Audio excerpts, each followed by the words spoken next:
solamente en Chile, sino también en otros países de la región. Para hablar de este tema me acompañan desde El Salvador Luis González, que es el director de incidencia de la Unidad Ecológica Salvadoreña. Desde Colombia, la politóloga y concejala de Cali, Ana Erazo. Desde Perú está con nosotros también el sociólogo Omar Coronel. Y desde Chile, la periodista y política Beatriz Sánchez, que es miembro integrante de la Asamblea Constituyente y es candidata a la presidencia del gobierno. Quería preguntaros a los cuatro, para arrancar un poco este primer bloque del debate, que vamos a intentar que sea lo más variado posible. Creo que una de las claves por las que algunos otros han funcionado bien también es que hablemos entre nosotros, no sean solo una sucesión de monólogos, pero os quiero pedir primero a cada uno de vosotros cuatro, una primera intervención para hablar de dos primeros temas. Si existe la posibilidad del cambio desde la calle en el contexto actual de América Latina, ¿por qué y cómo aprovechar esa oportunidad? Y luego también, bajo vuestro punto de vista, ¿qué narrativas y qué temas son los que movilizan más a la sociedad en el contexto en el que estamos, en esta situación tan anómala de la pandemia? Si os parece, vamos a empezar por Omar Coronel, por ejemplo, desde Perú, Lima. ¿Cómo estás? ¿Qué tal? Buenas. Sé que tenemos... Encantado de saludarte. Igualmente, gracias por la invitación. Feliz de estar conversando y conocerlos a todos ustedes. Se aprende bastante. Voy a tratar de ser sucinto, ¿no? Y hablar en estos solamente 5 minutos de unos 5 puntos, ¿no? En Perú nosotros hemos tenido más que una crisis de representación, un endémico bloqueo de representación debido a la extrema volatilidad de nuestro sistema de partidos, ¿no? Desde la transición hemos tenido un mar de protestas, pero que son protestas que han sido fragmentadas y muchas veces efímeras, ¿no? Tenemos grandes problemas para escalar y articular demandas a nivel nacional. Es más, en 2019, cuando hubo un estallidos en Bolivia, en Chile, en Colombia, en Ecuador, en Perú, lo que hicimos fue salir a las calles, pero para aplaudir al gobierno por el cierre del Congreso. No hemos tenido la capacidad de articular algo más, sobre todo para pedir reformas o transformaciones grandes, ¿no? Lo que sí hemos tenido sobre todo, y este es mi segundo punto, son protestas nacionales exitosas, sí, pero para detener amenazas, ¿no? Para vetar cambios negativos, digamos. Protestas para evitar privatizaciones, para que se caigan leyes que sentíamos antipopulares, ¿no? Para evitar reformas también impopulares, repartijas, el indulto a Fujimori, ¿no? La ciudadanía ha frenado o hecho retroceder cambios en su mayoría antipopulares, y la mayor de estas fue en noviembre pasado, cuando se dio la vacancia ilegítima al gobierno, y en solo 6 días se dio una protesta enorme que tumbó, digamos, el gobierno ilegítimo, ¿no? En este contexto, mi tercer punto ahora ya a partir de estas elecciones, yo diría que lo que hemos tenido es la sorpresiva elección de un candidato de izquierda, provinciana, no limeña, que hace solo 3 meses era un completo desconocido para buena parte del país, yo diría para la mayoría del país, ¿no? Entonces, ahorita lo que tenemos, no solo se abren espacios, sino que se vuelven imprescindibles, tanto para presionar cambios como para defender procesos, ¿no? Incluida la democracia. En Perú ahorita no solamente hay una presión social por un proceso de cambio, sino también una presión social inmensa por detener los cambios, ¿no? Hay una movilización, digamos, desde sectores de derecha importante, ¿no? Hay una amplia y poderosa derecha movilizada que busca vacar o golpear al presidente electo, ¿no? Que el presidente actual va a necesitar muchísimo de la calle para poder defender su gobierno. Mi cuarto punto es que además tenemos que tener en cuenta en Perú que tenemos organizaciones sociales nacionales o intermedias relativamente débiles, ¿no? Es difícil el proceso de hacer propuestas y de fiscalizar al gobierno, ¿no? Sobre todo en este contexto de polarización. Entonces es más difícil, digamos, no estamos en Perú en un caso similar al de Bolivia, ¿no? Aquí no hay un movimiento social enorme, poderoso, que lleva a Castillo al poder, ¿no? Lo que tenemos son algunas organizaciones sociales que lo apoyaban desde el inicio y un mar de pequeñas y desarticuladas organizaciones con objetivos bien diversos, que es la coalición antifujimorista, ¿no? Que ahorita se ha remolinado con Pedro Castillo, básicamente para evitar el gobierno del fujimorismo, ¿no? Entonces es una coalición aún precaria que en buena parte depende de la confrontación actual con la derecha, ¿no? Mi último punto es que sobre las narrativas en las calles, otra vez es importante decir, al menos en Perú, yo sé que en varios países de América Latina también, hay una movilización no solamente de sectores progresistas, sino también de sectores de derecha, de sectores conservadores, ¿no? Antipopulares. En las izquierdas, ahorita en Perú, hay una narrativa de defensa de la democracia, de defensa de las elecciones, y una narrativa más amplia a favor de la Asamblea Constituyente, ¿no? Pero en las derechas también hay una narrativa de defensa de la democracia, ¿no? En su lectura, una democracia indesligable del modelo liberal y del anticomunismo. Y cada vez más la narrativa de defensa de la tradición cristiana, pro vida, pro familia y actualmente inclusive pro hispanista, ¿no? Entonces, esas son las narrativas que ahorita vemos en Perú. Me gustaría también aprender, ¿no?, qué otras narrativas y si la derecha está también tomando las calles en estos otros países. Gracias. Muchas gracias, gracias Omar. Vamos a continuar con Ana Erazo desde Colombia. Ana, desde Cali, ¿nos estás viendo? Claro que sí, Ignacio, muchísimas gracias por esta Encantado de invitación. conocerte. Gracias a ustedes por la invitación, a la Fundación Avina y también a Oxfam. Bueno, decir de entrada que cuando uno escucha la narrativa de Perú, pues trata como de ir ubicando el contexto colombiano. Y yo soy hija del movimiento social hace más o menos 12 años, hago parte del Congreso de los Pueblos y de las organizaciones sociales y populares que venimos consolidando un país para la vida digna. Y debo decir que la calle para mí ha sido siempre, y creo que ahora más, el escenario en donde nosotros y nosotras podemos generar esa exigibilidad, pero también en estas últimas movilizaciones pues ha entrado como una especie de esperanza a decir que esta calle es la que nos va a llevar a las grandes transformaciones en Colombia. Pero creo que no solamente la calle, y más adelante podría profundizar un poco en ese tema. Nosotros como Colombia hemos tenido pues un país que tiene una multiplicidad de conflictos sociales, políticos, económicos, y que hoy vemos cómo esta serie de conflictos sociales y políticos se reflejan cada vez más en una crisis de representatividad que se expresa hoy en las calles.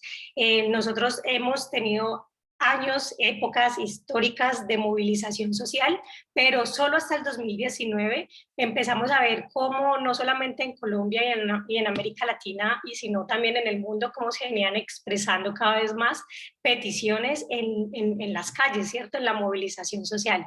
Peticiones que tienen que ver con los temas anticorrupción, que también se expresan en Colombia, peticiones que tienen que ver con los derechos de las mujeres, peticiones que tienen que ver también con el tema del costo de la vida y cómo se expresa o se sigue expresando la desigualdad.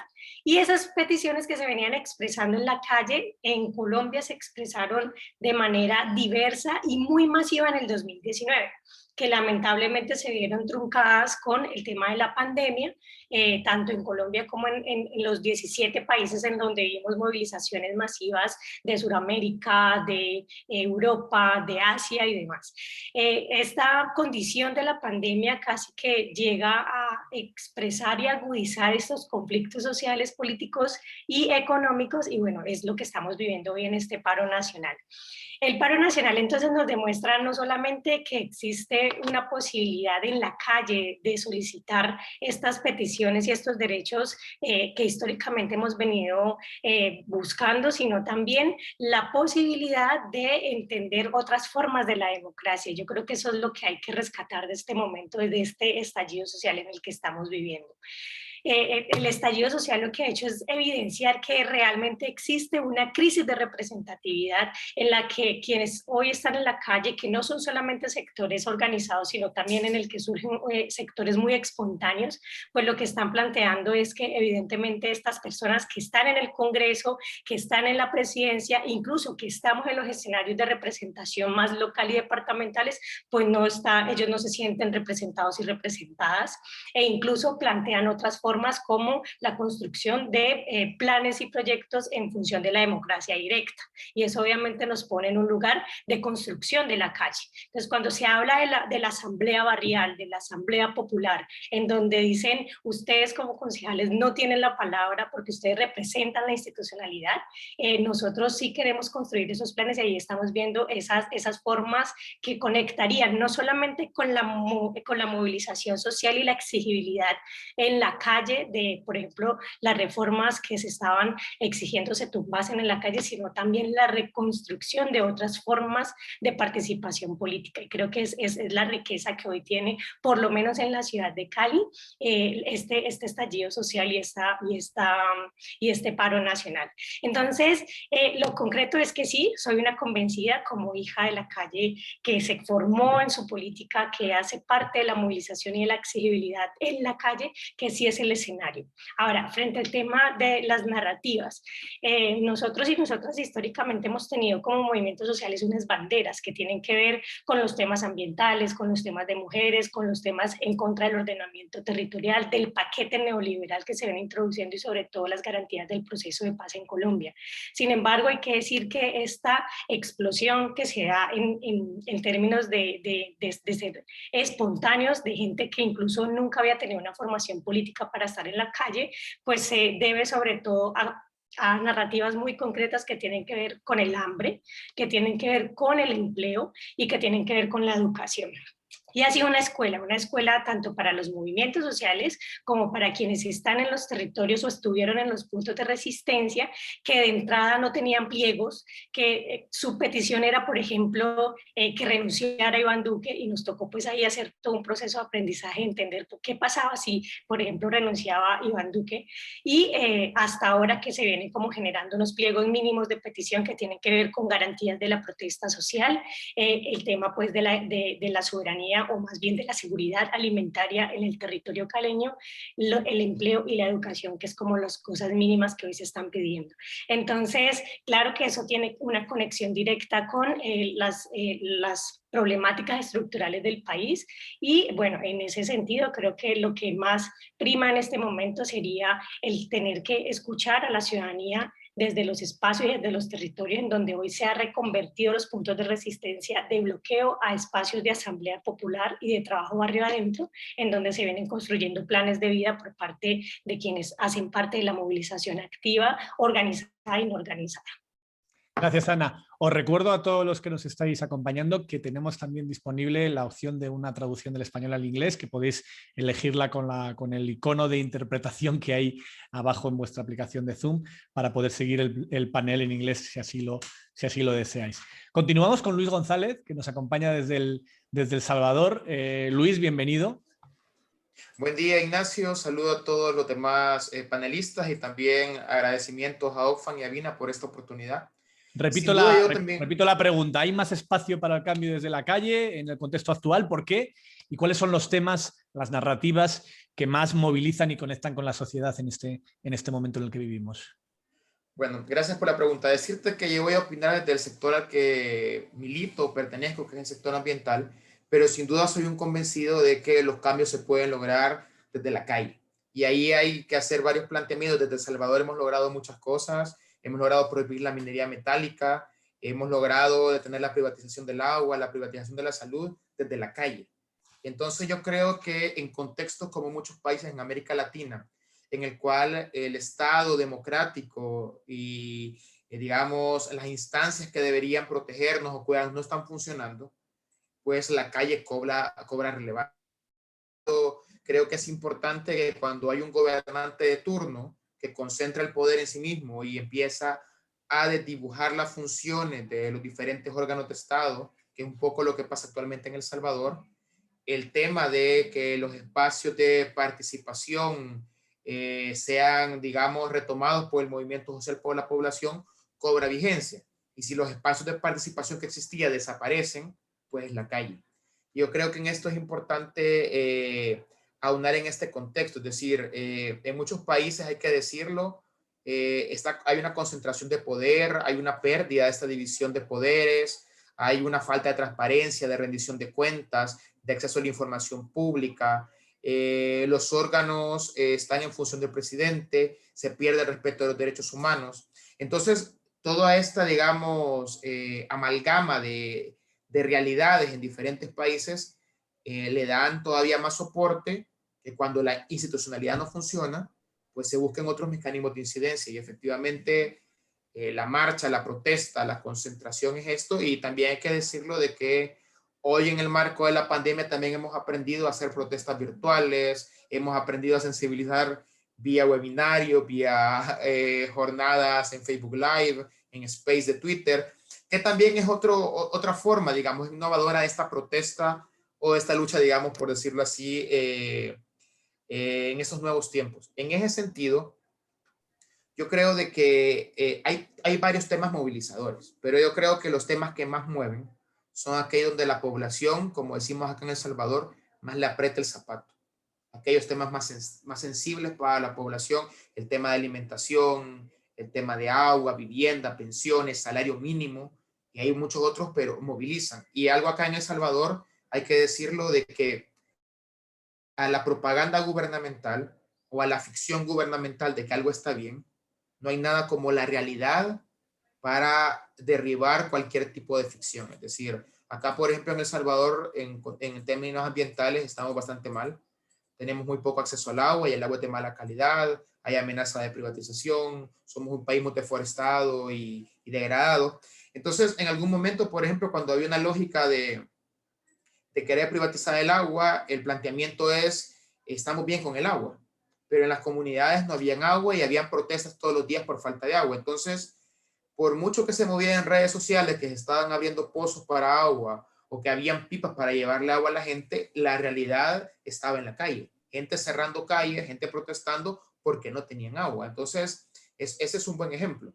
O con el tema de la pandemia, es decir, frente a medidas no populares como el cierre, por ejemplo, de municipios, habían protestas. Entonces, sin duda, cuando la instancia pública ya no te escucha, cuando se hace todo el recorrido legal, es decir, poner la solicitud, poner la carta, no funciona, la calle es la opción. Y yo creo, en ese sentido, de que hay que hacer el otro procedimiento, es válido. Es decir, uno, cuando hace el procedimiento, entre comillas, legal, se legitima para hacer después la protesta de calle. ¿Por qué? Porque uno ha dicho, hicimos todos los pasos legales, accedimos a los ministerios, a las instituciones y no nos resolvieron.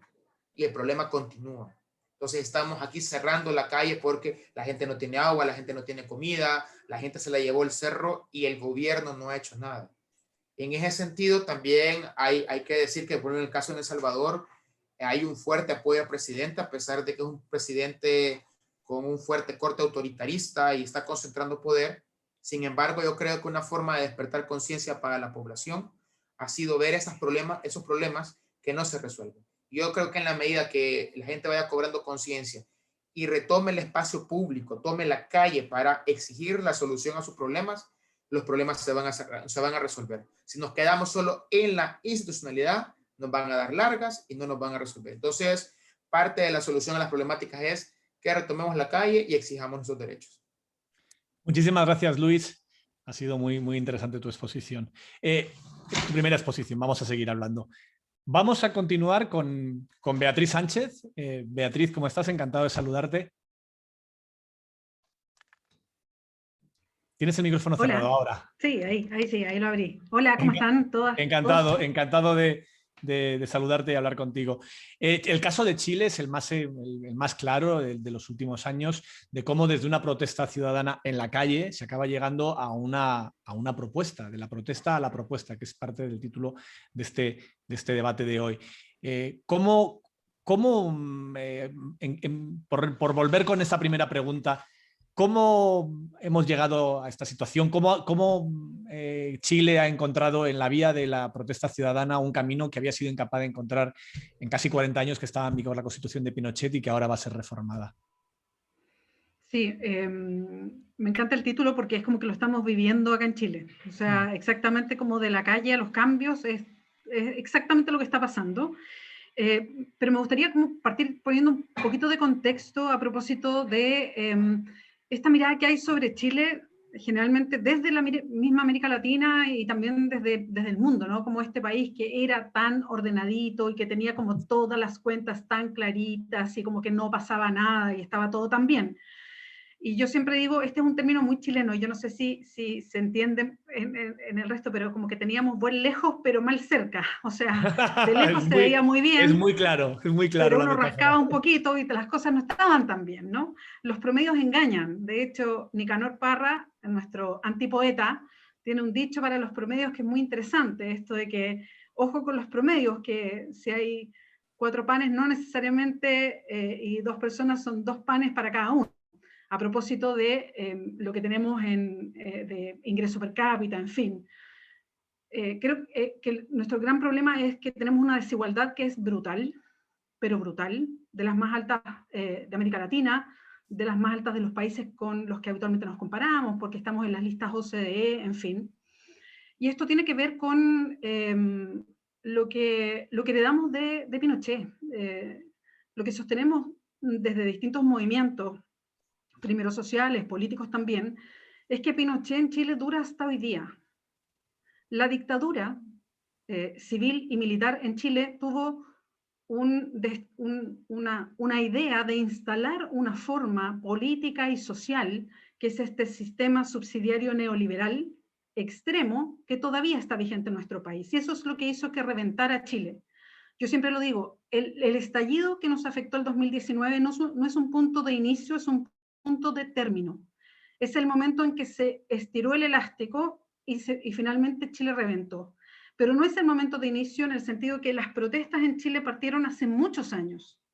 Hace mucho tiempo que la gente venía levantándose territorialmente por la depredación del medio ambiente a lo largo de Chile. Creo que tenemos proporcionalmente, creo que, y seguramente Luis, que lo dice así desde El Salvador, debes conocer esto, proporcionalmente por población somos de los países que tenemos más conflictos medioambientales del mundo, y por lo menos de América Latina. Desde Arica a Punta Arenas somos un país largo y diverso, y la gente viene luchando por temas medioambientales en sus propias, y la afectación de sus comunidades desde hace muchos años. Venimos peleando también por temas del agua, porque Chile tiene esta condición curiosa, y mucha gente no lo puede creer. Tenemos el agua privatizada en un 95%, y es el único caso en el mundo en que está privatizada y entregada a perpetuidad a la gente que es dueña del agua, que se transa en la bolsa. O sea, a ese nivel de extremo este sistema neoliberal, ¿no? Entonces, y bueno, ¿para qué decir? Todos los derechos básicos, la salud, las pensiones, ¿para qué decir? La educación, en fin, todo está privatizado en Chile. Entonces, a muchas protestas donde quizás las más conocidas en América Latina son las estudiantiles, el 2006 de los secundarios, el 2011 de los universitarios, después las grandes protestas por el sistema privatizado de pensiones, nuestras AFPs que se llaman desde el 2014, 2015, 2016 masivamente, y todas las otras que tienen que ver con salud, las territoriales, las barriales, en fin, bueno, todas esas protestas que nunca encontraron una respuesta en el sistema político, que también tiene que ver con la Constitución del 80, la Constitución de Pinochet, terminan provocando este reventón en Chile, esta revuelta popular. Entonces, por eso yo digo, ese no es un punto de inicio, es el punto de término. Llega un momento en que Chile no aguantó más y reventó. Y ese reventón es el que finalmente pone en jaque a todo el sistema en Chile, a todo el sistema institucional. Este sistema institucional que no tenía respuestas. Yo tengo varios conocidos políticos y políticas de otros países que nos dicen, bueno, es como la solución a la chilena, a propósito de lo que pasó con Allende y la vía democrática al socialismo, a propósito de lo que pasa con la dictadura y cómo instala este sistema experimental neoliberal, el más neoliberal del mundo, y lo que pasa hoy día, ¿no? Después de este reventón, y como una sociedad como la chilena, a mí me emociona que las comunas donde hay más depredación, donde hay más vulneración de su población, son las comunas que votaron por un plebiscito para cambiar la Constitución, o sea, votaron por un concepto abstracto político de cambio en mayor cantidad, en un 90% de la población que votó. Y eso habla de una sociedad muy madura para intentar los cambios. Y a mí eso me emociona de Chile. Y eso es lo que pasó en un 80% de este país, de la gente que vota, porque hay mucha gente que además, y eso es un problema, se siente fuera del sistema político, a propósito de lo que decía Ana, de lo que decía Omar, de lo que decía Luis, respecto a que este tipo de democracia ya mucha gente no se siente representada y tenemos que buscar fórmulas distintas. Bueno, en un 80% de la gente que sí votó, que fue más del 50% del país, dijo queremos cambiar la Constitución porque entendió que en ese proceso abstracto de reglas del juego constitucional estaba instalado este sistema subsidiario neoliberal a la chilena, que es el que ha provocado un cambio no solamente económico, sino, o sea, el que ha provocado esta forma económica, política y de sociedad finalmente que tenemos. Nosotros vivimos en una sociedad, y esto yo creo que se entienda lo profundamente rota que está la sociedad en Chile por este sistema neoliberal. Tenemos un sistema que no solamente depreda el medio ambiente, que no solamente todos los derechos sociales tienen un costo y se hace negocio con ellos, sino que además es una sociedad que no se encuentra porque para que a ti te vaya mejor, al de al lado le tiene que ir peor. Esa es la sociedad que crea un sistema neoliberal. Eso es lo que hace reventar a Chile. Entonces tenemos hoy día la oportunidad, como decía uno de los rayados quizás de los más bonitos a propósito del estallido, habían varios lindos, ¿no? Unos que decían no son los 30 pesos a propósito de que esto lo detonó el alza del pasaje del metro, del subte, sí, en Chile, no son 30 pesos, son 30 años, y había otro que decía aquí nace y muere el neoliberalismo, que también es el que más inspira a propósito del proceso constituyente que vamos a vivir. Entonces creo que tenemos hoy día la oportunidad efectivamente de cambiar este sistema neoliberal, que no solamente ha afectado a nuestro sistema político y económico, sino también a nuestras relaciones sociales, a esta red de tejido, de encuentro de la sociedad, que yo creo que es de las cosas más importantes. Muchísimas gracias, Beatriz, lo has explicado fantásticamente. Los dos lemas que citas son muy claros, muy claros.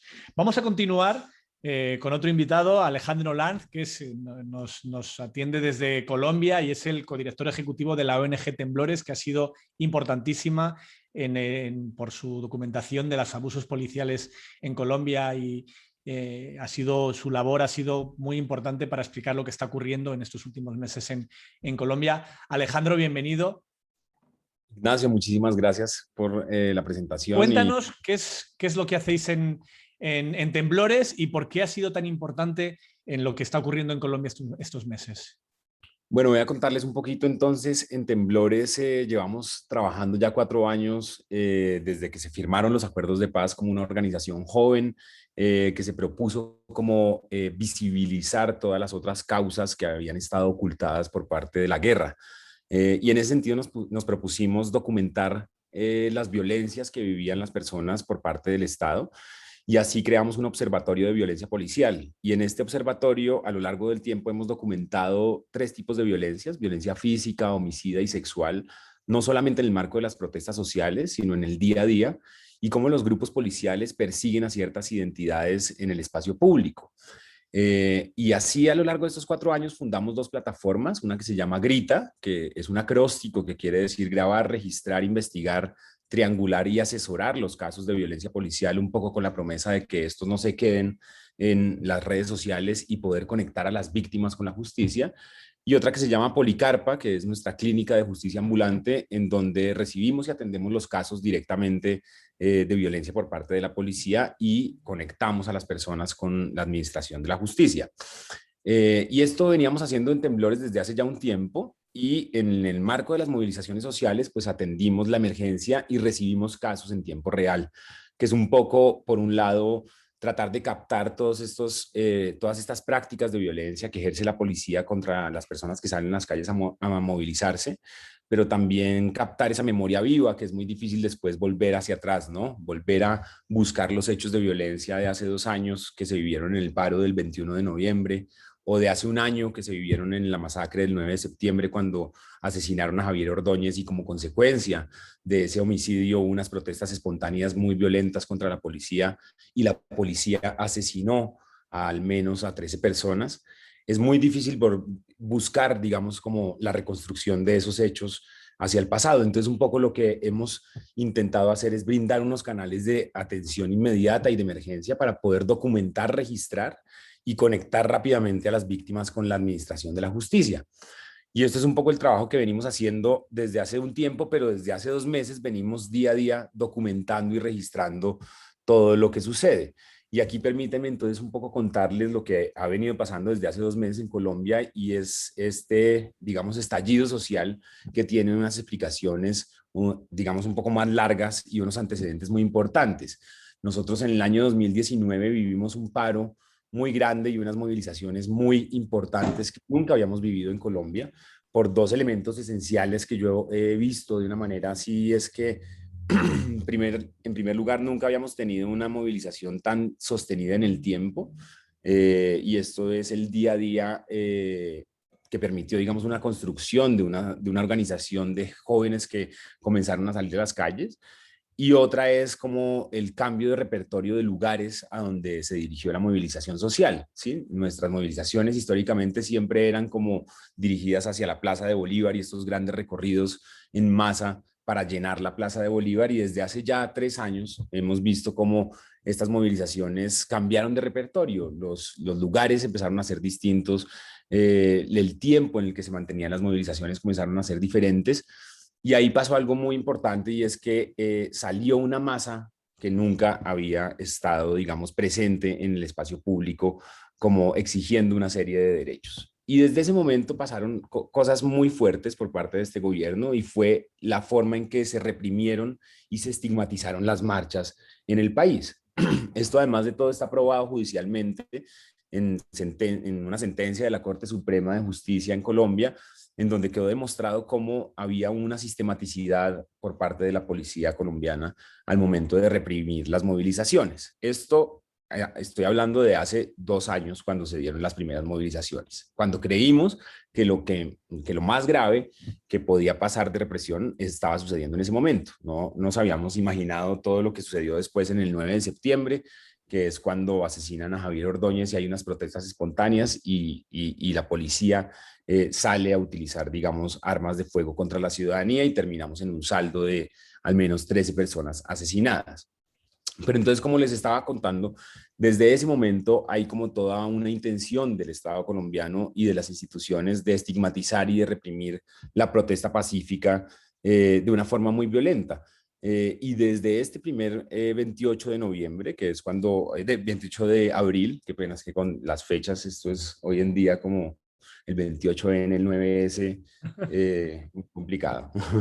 Pero desde el 28 de abril, desde hace 2 meses, desde ese primer día, hubo una intención muy clara del gobierno de reprimir violentamente la protesta pacífica, y aquí hay un incidente muy importante que sucede casi que 12 horas antes de que arranquen las movilizaciones en Colombia, y es que hay una sentencia no, sino un auto del Tribunal Administrativo de Cundinamarca, que se dicta casi que 12 horas antes de que inicien las jornadas del paro nacional, que le ordena a los alcaldes y gobernadores a prohibir las movilizaciones en razón de las medidas sanitarias para prevenir el contagio de COVID.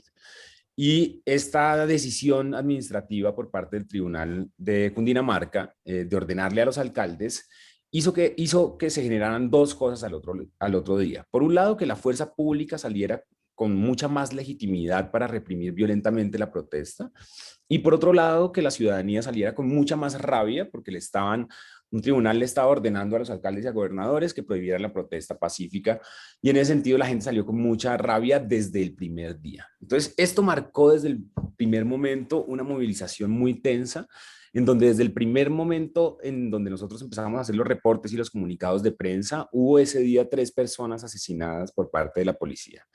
Nosotros comenzamos a sacar imágenes, infografías y comunicados de prensa cada día de movilización, y la escalada de la violencia por parte, digamos, del Estado colombiano y la incapacidad de diálogo con las masas y las juventudes que salieron a marchar fue lo que marcó la tendencia desde el primer momento. Fue darle un tratamiento de guerra a la protesta social y entender a la protesta como todo un tema, o sea, poner a la policía como una policía politizada muy fuerte para reprimir a quienes estaban saliendo a la calle para protestar contra el gobierno. Y rápidamente se volvió como parte de la agenda de la gente que se estaba movilizando una reforma estructural a la policía. Nosotros venimos desde Temblores ONG reportando pues estos hechos a nivel nacional, tratando como de generar una base de datos muy importante para diagnosticar lo que sucede en términos de violencia sexual, física, homicida, retenciones arbitrarias, disparos a las viviendas con gases lacrimógenos, y cada día hemos tenido que casi que construir una nueva categoría de violencia por parte de la policía. En este paro hemos tratado de agrupar todas estas prácticas en 9 prácticas muy importantes, que son las que hemos venido denunciando y las que presentamos ante el informe de la Comisión Interamericana de Derechos Humanos. Y parte de lo que hemos evidenciado es que hay unas intenciones muy claras de la fuerza pública de atender la protesta social con armas de fuego, lo cual nos ha dejado esa práctica alrededor de 20 muertos, es decir, la policía disparando a multitudes que salen a las calles a movilizarse, en donde han asesinado no solamente a manifestantes, sino a personas que trabajan en el espacio público o que están pasando simplemente por la calle. Y así hemos visto como, por ejemplo, o sea, podría como extenderme un poco en cada una de las prácticas, pero no sé qué tanto tiempo me quede, pero hemos visto como hay una serie como de dinámicas donde ya ni siquiera es la policía atacando a la ciudadanía que sale a movilizarse, sino atacando simplemente el hecho de protestar o salir a la calle o estar en su casa movilizándose. Por ejemplo, uno de los hechos que contamos con mucha preocupación es lo que se produjo en Tocancipá cuando había un cacerolazo muy importante y eran las personas desde sus propias casas con sus cacerolas tocando, pues haciendo un ruidajo muy grande, y el ESMAD empezó a disparar al interior de las viviendas gases lacrimógenos a la gente que estaba, a las viviendas que estaban haciendo el ruido de protesta. Y esa, digamos, no es la violencia más grande, no es la más homicida, la más digamos, grave en términos de derechos humanos, pero sí, digamos, da cuenta de una práctica de reprimir a cualquier costo y sancionar por parte de la policía simplemente el ser opositora a una política del gobierno. Y eso es lo que hemos venido denunciando y llevamos casi que 62 días hablando de las cifras del día a día.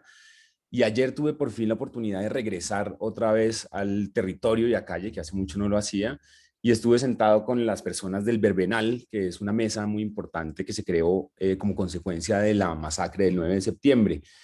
Y estuve parchando en la calle con todos estos jóvenes que hacían algunos parte de la primera línea, otros hacen parte de mesas de diálogo muy importantes.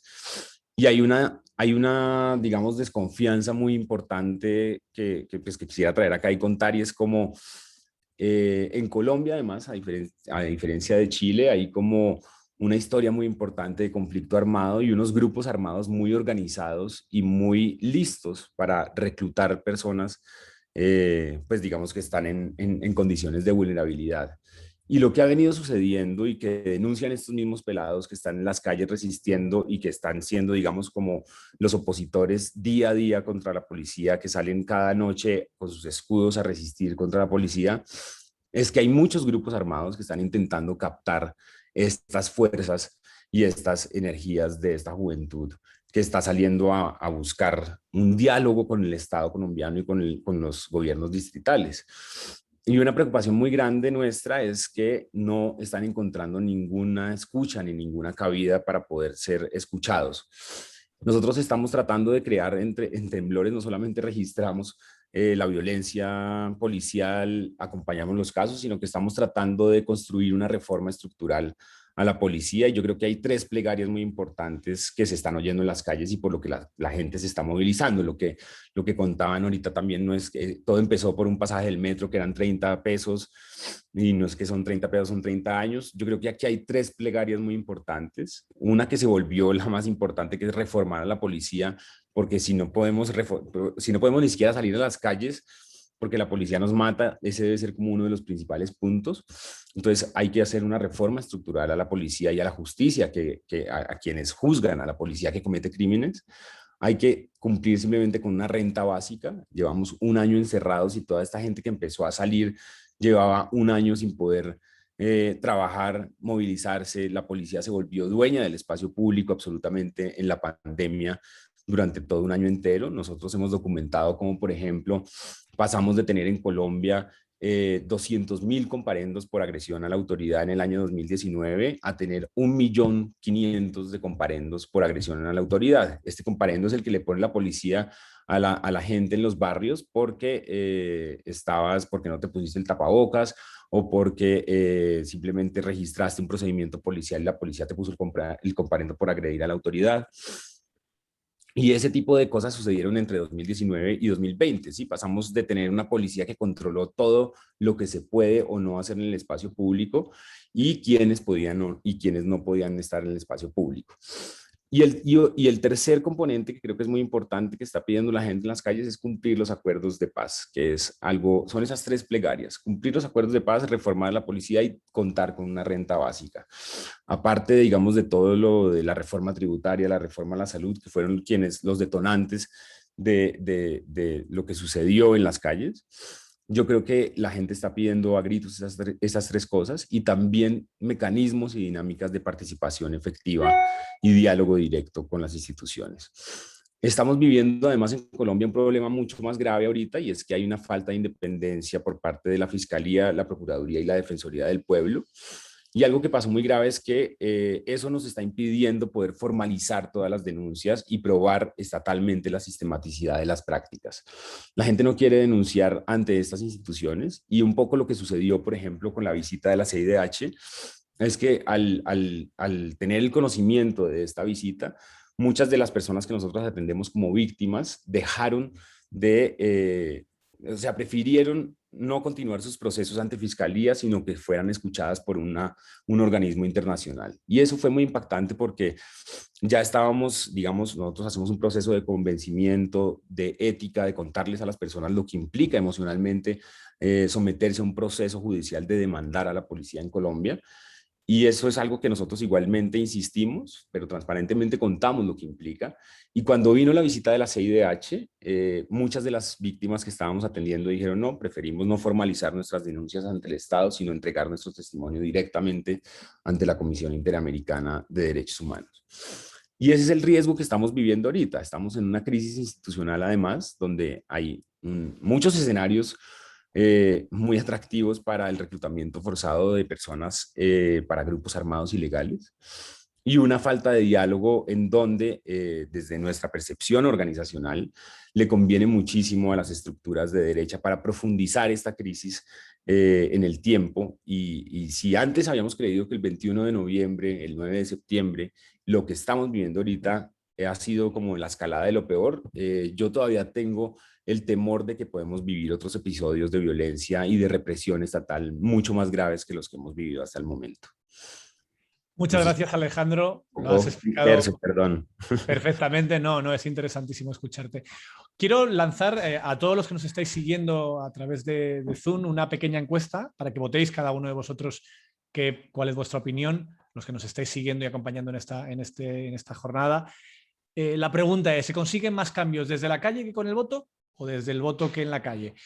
Y a todos los a Ana, a Luis, a Omar, a Beatriz, una segunda cuestión que os quiero trasladar bueno, en realidad son dos. La primera es: hablabas, Alejandro, y creo que esto es algo que está siendo generalizado en todos los países donde de repente se ponen en marcha protestas sociales, del intento por parte del gobierno de cada país de deslegitimar esa herramienta democrática, el de la protesta, de considerar que la protesta no sirve, no es legítima, no es la manera de cambiar las cosas, o incluso de tacharla en todos los casos de violencia, e incluso cuando esa violencia llega, como es el caso de Colombia, de forma clarísima por parte de las propias fuerzas de seguridad del Estado. Y la segunda es: ¿cómo darle gobernabilidad a una democracia con el voto y la movilización en la calle? ¿Cómo compatibilizar esas dos formas de participación ciudadana? ¿Quién quiere empezar? Luis, Ana, Beatriz, ¿quién se anima? ¿Omar? Beatriz.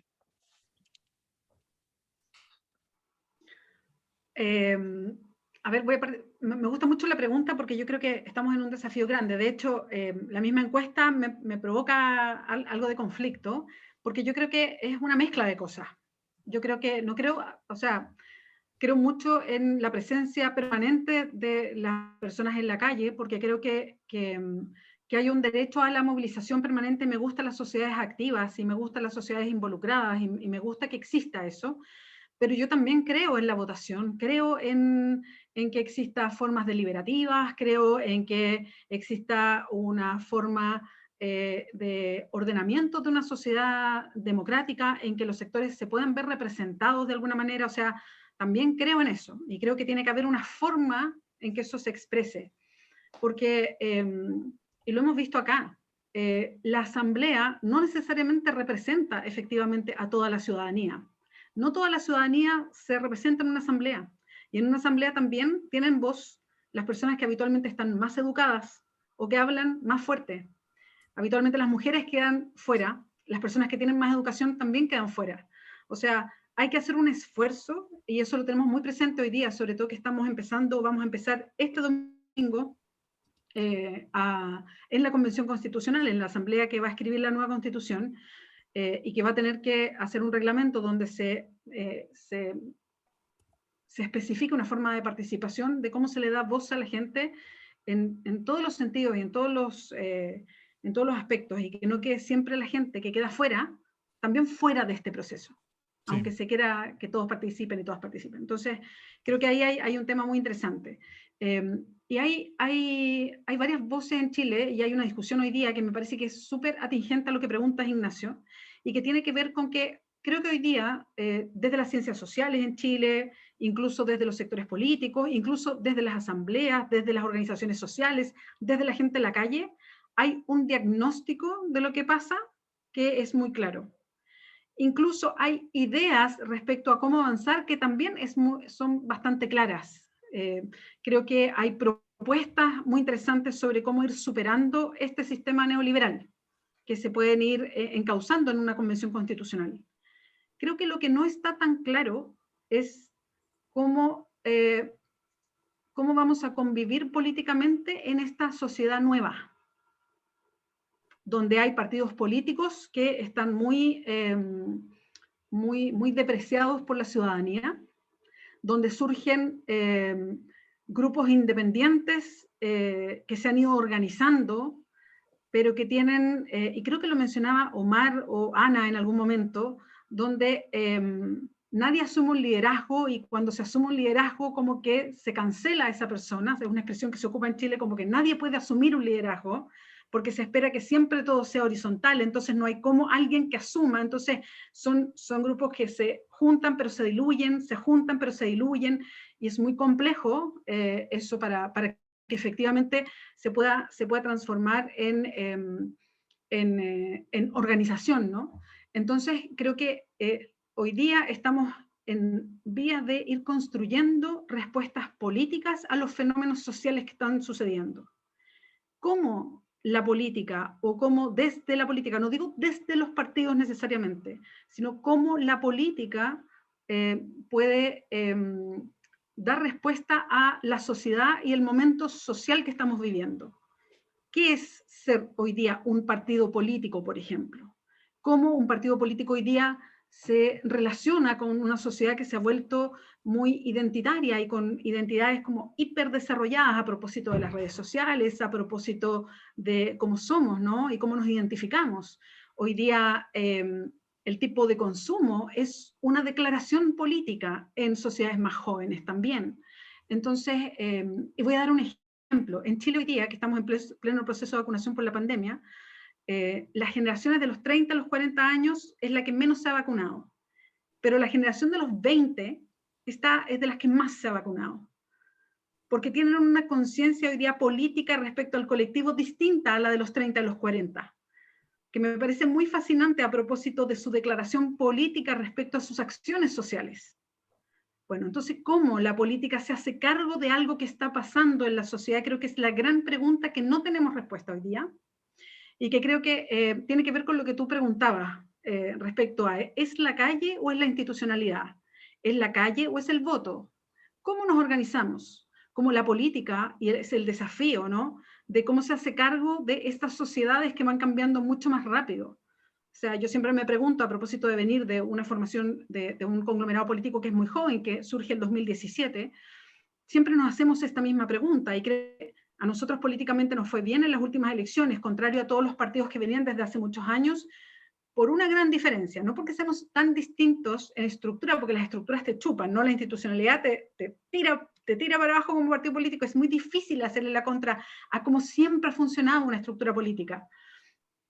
Creo que la gran diferencia del Frente Amplio respecto a las estructuras tradicionales de los partidos políticos en Chile es que tenemos frentes feministas que son muy poderosos dentro del Frente Amplio.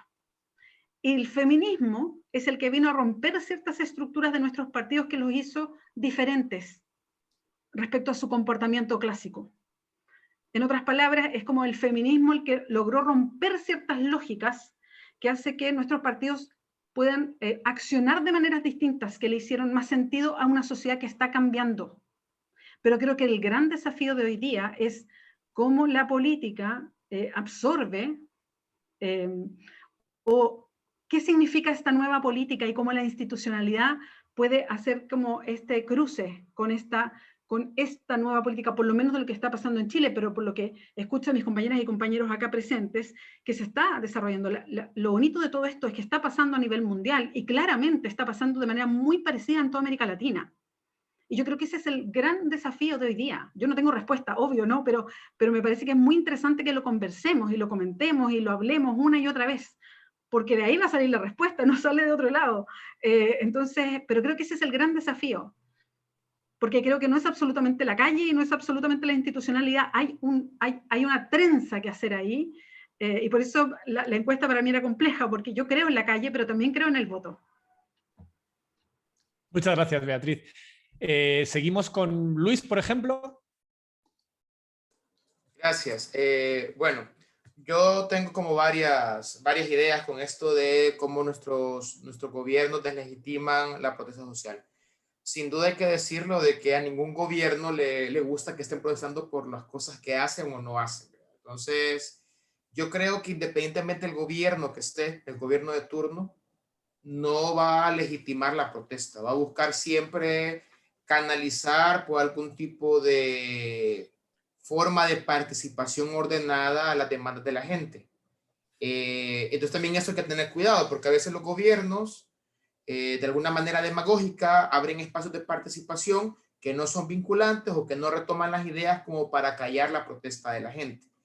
Yo creo que, bueno, en el caso acá en El Salvador, ni una ni otra. O sea, en la actualidad, todos los espacios de participación que se habían ganado con gobiernos pasados, consejos ciudadanos, asambleas ciudadanas, fueron eliminados. Incluso había una secretaría gubernamental que era de participación, transparencia y anticorrupción, que fue eliminada con el actual gobierno, y tiene un discurso muy fuerte de que el movimiento social es los mismos de siempre, lo vincula a los partidos políticos, son grupos de fachadas, son la gente incómoda, y como ha tenido, y hay que mencionarlo, un fuerte apoyo electoral, lo que plantea es de que somos el 3%. Obviamente un discurso que no está fundamentado en una encuesta, en la que participaron, ¿qué? 1.500 personas, porque incluso en las votaciones, aunque él ha ganado con amplias mayorías, ha votado menos de la mitad de la población. Es decir, no es que toda la población ha votado y la gran mayoría ha votado a favor de X presidente, o en el caso de Salvador, del presidente de turno. Entonces también hay un discurso, digamos, demagógico. En ese sentido, obviamente hay presidentes, como en el caso de Salvador, que no va a abrir espacios de participación y además va a deslegitimar todo lo que venga del movimiento social. Yo creo que ahí un poco el planteamiento es las demandas que se impulsan deben ser demandas populares. Y en ese sentido hay un acompañamiento de la sociedad en general frente a las demandas que ciertos grupos organizados empujan. ¿Cómo se puede lograr esto del voto y la movilización? Yo coincido con Beatriz que es algo complicado. Yo creo que sí hay que votar, porque hay necesidad de cambios que se impulsan desde las instituciones públicas, y efectivamente hacen falta políticas públicas, hacen falta leyes en varios temas vinculados a las protestas que surgen de la sociedad civil, pero no solo el voto consigue los cambios. Entonces, efectivamente creo que aquí hay que trabajar una lógica de dos pies. Un pie tiene que ser lo formal y otro pie tiene que ser la protesta. Y es que, si bien es cierto, se pueden conseguir algunos cambios con el camino formal, a veces son muy lentos. Y el tema de la protesta, lucha de calle, hace que sean más rápidos, visibiliza el conflicto.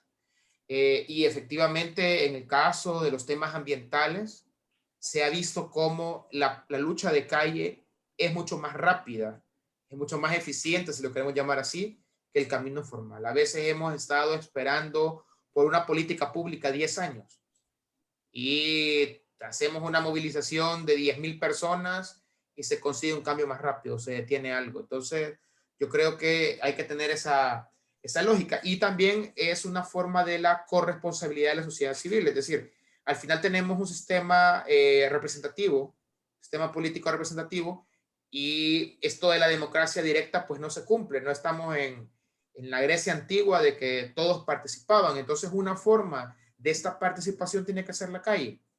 Porque aunque hay espacios formales de participación como cabildos abiertos, consultas públicas, los gobiernos no los implementan. O sea, cuando hay esta posibilidad jurídica, no se implementan o se implementan cuando consideran de que van a ser a su favor. Entonces, yo termino con que una forma de la corresponsabilidad de la sociedad en resolver los problemas es manifestarlos, es expresarse y obligar a las entidades gubernamentales o estatales a que resuelvan los problemas que la sociedad plantea.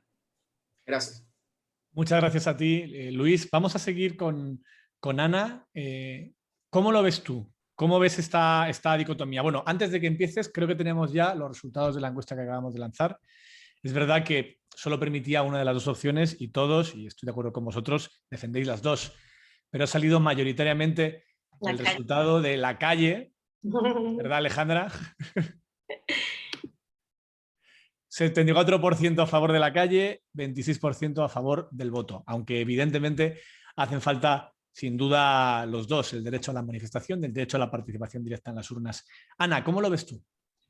Bueno, Ignacio, yo creo que si algo nos deja este panel escuchando a mis compañeros y compañeras es que si bien América Latina tiene casi el mismo contexto en términos del modelo neoliberal, yo creo que todos y todas vimos los impactos ambientales del ordenamiento territorial basado en lo minero energético, si bien todos esos contextos son iguales, pues sabemos países que pues tenemos otras aristas que pues lamentablemente no nos han dejado avanzar quizás como sí ha avanzado Chile, por ejemplo.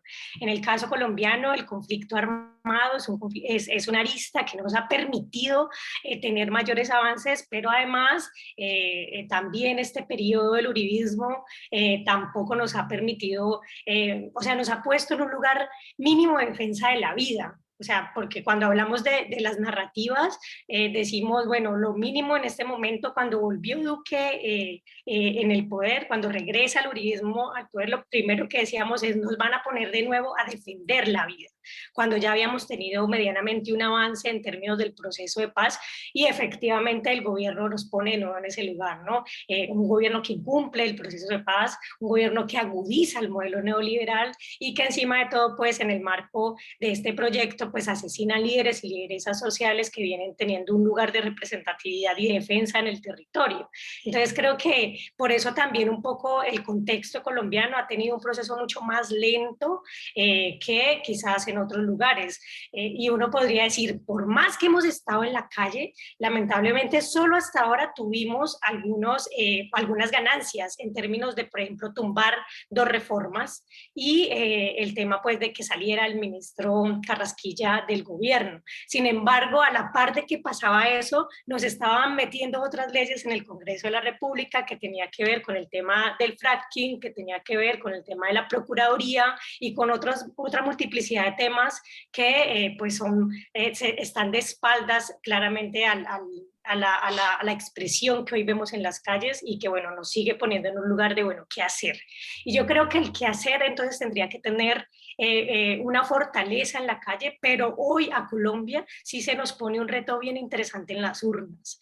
Y esto tiene que ver con los avances que tuvimos en el 2018 con la Colombia Humana y con lo que podría permitir esta expresión en la calle para el 2022 en un nuevo gobierno, que es nuestra apuesta. O sea, yo sí creo que es necesario que aprovechemos lo que estamos viviendo del estallido social para hacer mayor pedagogía y que pues podamos representar también esta expresión de las calles en las urnas. O sea, nosotros pues yo por ejemplo hago parte de la institucionalidad y creo que es necesario combinar la institucionalidad con la expresión de las calles. De hecho, nuestra Curús trabaja bajo un lema que se llama con un pie en la institución y miles en la movilización, porque sabemos que la movilización es la que va a presionar que hoy, que somos la minoría en los espacios institucionales, pues pueda ayudar a a que se den ese tipo de garantías institucionales o leyes o acuerdos distritales u ordenanzas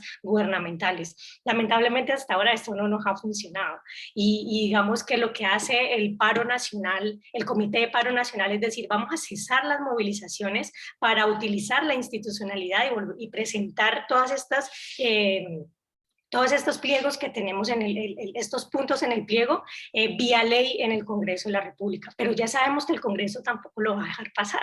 Entonces necesitamos mirar cómo recomponemos ese Congreso de la República y cómo buscamos un nuevo gobierno. Yo creo que la esperanza está en las dos, en seguir en las calles movilizándonos, en seguir en esos espacios construyendo en las asambleas populares, en las asambleas barriales, cuáles son nuestros planes de vida, pero que esto debe conectarse, por ejemplo, con el programa de gobierno que emitan los candidatos a la presidencia alternativa que vayamos a tener. Nosotros le estamos apostando a eso y lo decimos sin miedo porque otrora sí teníamos miedo a decirlo. Recuerdo mucho cuando hacía parte de la MAN en el 2012, cuando la movilización estudiantil estaba en su furor, nosotros mismos los de la MAN decíamos, sus sueños no caben en nuestros sueños no caben en sus urnas. Y teníamos una dicotomía entre la movilización social y las elecciones. Hoy estamos diciendo, necesitamos coger todo esto que hemos hecho en la calle para poder materializarlo en un nuevo gobierno. Porque no puede ser que nosotros sigamos en la calle exigiendo políticas públicas y leyes y ellos sigan gobernando. O sea, pues obviamente no habría ninguna lógica en ello. Entonces, esa es como nuestra apuesta. Vamos a seguir insistiendo en que efectivamente tiene que haber una articulación para construir nuevo gobierno, y ahí es donde nosotros decimos la importancia del voto del 2022. Es un nuevo gobierno, tenemos que apostarle a un nuevo gobierno que nos permita seguir construyendo ese proceso que ha sido largo, porque también ha sido muy largo el proyecto de muerte del uribismo, por ejemplo, en Colombia, y el proyecto neoliberal, pero que nos va a permitir tener unas mejores condiciones. Yo sí creo que un nuevo gobierno nos podría permitir medianamente una garantía plena de la Constitución Política del 91 o de un Estado social de derecho, pues que es lo que estamos en este momento tratando de defender, sin creer pues tampoco desde este lugar que esa sea la panacea, pero por lo menos medianamente defender esa Constitución Política del 91 para más adelante mirar cuáles son las otras condiciones. Entonces, a un país en el que lo ponen a escoger entre la vida y otras leyes, pues yo creo que esto es paso a paso, y en ese paso a paso necesitamos articular la movilización social, la lucha de la calle, con la esperanza, la lucha también de la institucionalidad, y en ese sentido seguir construyendo. Yo creo que, y con esto cierro, seguramente, estamos muy felices de que esto esté pasando. O sea, por primera vez en la historia de Colombia logramos tumbar una reforma.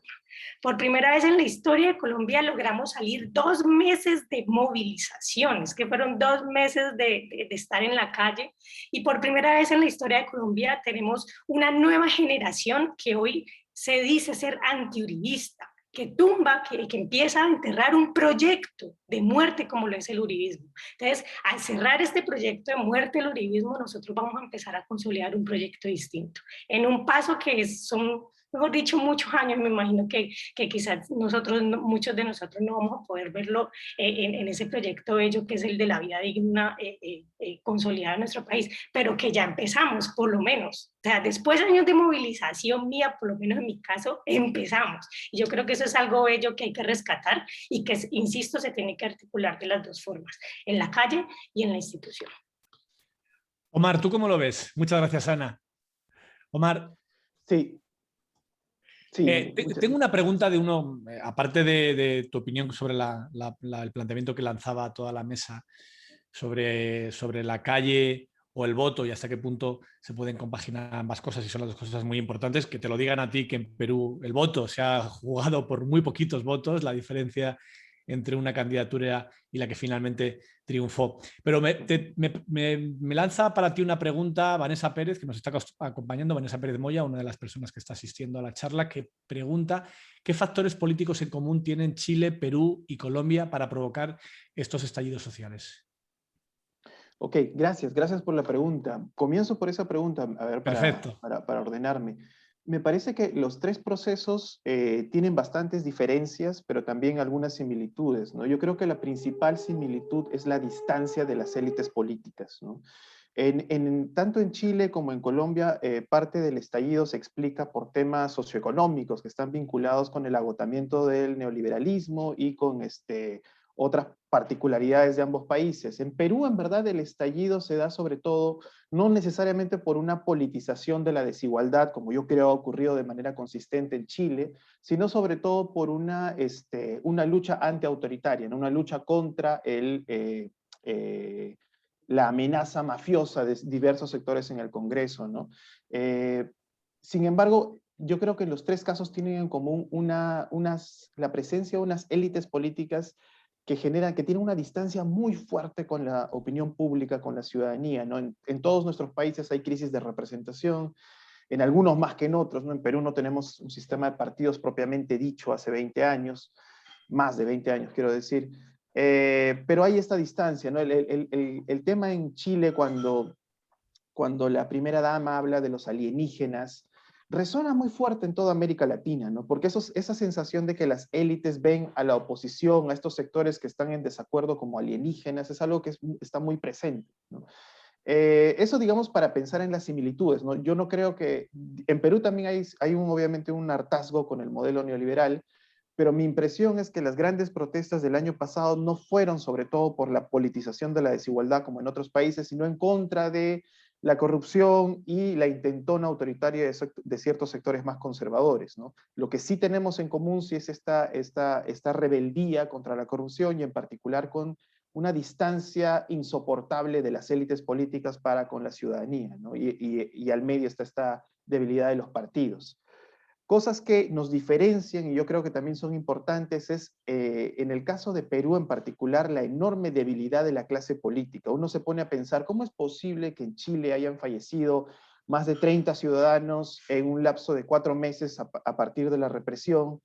Y que en Colombia en solamente 2 meses haya más de 40 fallecidos por las fuerzas públicas y en total más de 70 fallecidos en el contexto del paro. Y no haya un cambio, no hay un cambio drástico, no cae Piñera, no cae Duque, ¿no? Entonces, en Perú nos parece rarísimo porque, claro, en el Perú hay una represión, digamos, menos intensa y, sin embargo, hay protestas masivas que logran tumbarse el gobierno, ¿no? Yo creo que esto tiene que ver no tanto por la enorme capacidad u organizaciones sociales del Perú, que en verdad no es tal, sino sobre todo por la debilidad de la clase política peruana, que es extrema, ¿no? Y esto es una cuchilla de doble filo. Por un lado es bueno en el sentido que podemos tumbarlos o frenar, digamos, las amenazas autoritarias relativamente rápido, pero por el otro lado es una incertidumbre y una volatilidad permanente, ¿no? En cambio, mi impresión es que tanto en Colombia y más aún en Chile, las clases políticas son mucho más fuertes, tienen coaliciones bastante más amplias que les permiten sostenerse a pesar de graves violaciones de derechos humanos, violencia, represión, que es lo que estamos constatando con lo que nos dicen los panelistas, ¿no? Ahora, para pasar a la pregunta más general sobre el tema de si es más importante la calle y el voto, como lo han dicho los otros panelistas, y me parece súper atinada además la frase que dice Ana de un pie en la institución, 1000 pies en la movilización, me parece una gran, no sé si lo estoy citando correctamente, pero me parece una gran frase, porque resume en buena parte lo que la teoría de movimientos sociales nos ha dicho hace medio siglo, ¿no? O sea, mucha de la teoría de movimientos sociales responde mucho a la experiencia del movimiento de derechos civiles en Estados Unidos, ¿no? Un país con unas particularidades muy especiales, pero más o menos la consecuencia, la lección de tanto ese caso como en otros es que para mover cambios en democracia es fundamental las dos cosas, ¿no? La movilización es un signo vital de la democracia, ¿no? Mucha gente, acá en Perú al menos, solía pensar que la movilización es una cosa de izquierdistas, de vagos, que es un signo más bien de una democracia problemática, ¿no?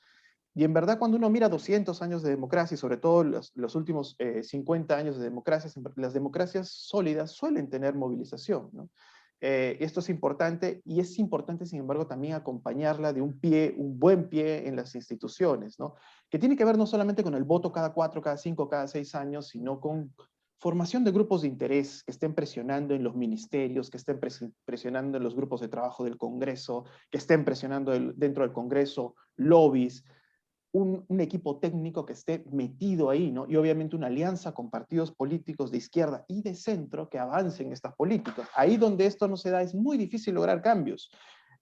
Más allá del ejemplo de movimiento de derechos civiles en Estados Unidos hace medio siglo, podemos hablar más de cerca del proceso chileno o del proceso argentino con el paso de las leyes para el derecho al aborto, ¿no? Cuando uno le revisa la literatura actual sobre el tema, es importantísimo para este caso no solamente en la profesionalización del movimiento feminista que avanza en los parlamentos, en los tribunales, sino también el movimiento social robusto feminista en Argentina que va cambiando la opinión pública, ¿no? Hay evidencia sistemática, cuantitativa, muy clara que da cuenta de que ni una menos es clave, es una variable necesaria para entender el proceso que hemos visto en Argentina de cambio en los últimos años, ¿no? Yo creo que eso es una lección que debe quedarnos a todos de lo importante que debe ser esto, ¿no?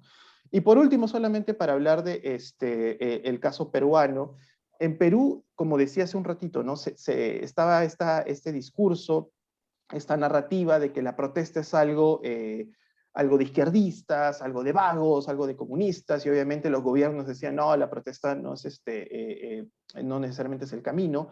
Pero hace 20 años, desde la transición, el sistema de partidos es tan débil y los canales institucionales para procesar las demandas es tan ineficiente que la protesta se ha convertido en un sentido común del país. El Perú es uno de los países con mayor participación en protesta, de acuerdo, por ejemplo, a la encuesta de la POP en los últimos 15 años, ¿no? Junto con Bolivia y Argentina.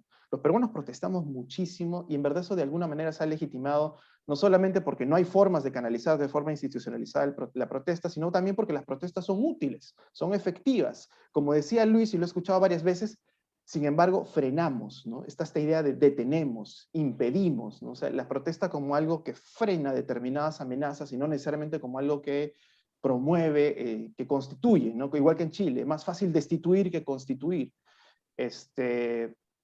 Y ahora inclusive se ha legitimado más, y no sé, y acá planteo también una pregunta para el resto del panel, porque ya no solamente es el bloque progresista quien protesta, ¿no? En Perú, al menos en los últimos 3 años, como lo decía en mi primera intervención, también ha habido bloques de derecha, de extrema derecha, que están en las calles. Entonces, esta derecha que solía decir, no, los que protestan son los comunistas, los vagos, los delincuentes, ya no tienen ese argumento porque las derechas también están en las calles, están disputando las calles, marchan. En Lima hemos visto en el último proceso electoral que hay sectores inclusive protofascistas que salen con las antorchas, como en Charlottesville, o salen con escudos, con la Cruz de Borgoña, ¿no? Haciendo referencia a una tradición hispanista y con un discurso claramente antidemocrático, ¿no? Entonces en Perú se legitima mucho la protesta, ¿no? Hay un sentido común de que la protesta efectivamente sí sirve, es útil y es legítima, y sin embargo también vemos que esto sirve para este otro bloque, ¿no? Este otro sector que está movilizado. Yo no sé qué tanto se ha dado, yo me acuerdo que en Colombia, al menos durante el referéndum por la paz, sectores ultraconservadores se movilizaron y avanzaron por el no, ¿no? Yo no sé qué tanto esos sectores han seguido movilizados, han seguido activos, no sé qué tanto en El Salvador hay estos sectores más conservadores movilizados, apoyando a Bukele quizás, no sé. Pero me interesa también saber esto, ¿no? Porque la protesta ahorita ya no solo está en el bloque popular, sino cada vez más en América Latina, en estos otros actores, ¿no? Que legitima la protesta, pero al mismo tiempo te plantea una situación muy distinta a la que había hace 10 años, ¿no? En España también está siendo así. En España una de las manifestaciones más masivas, al menos en Madrid, en los últimos meses han sido de la derecha o de la extrema derecha, o de la extrema derecha y la derecha conjuntamente, contra el gobierno de izquierdas.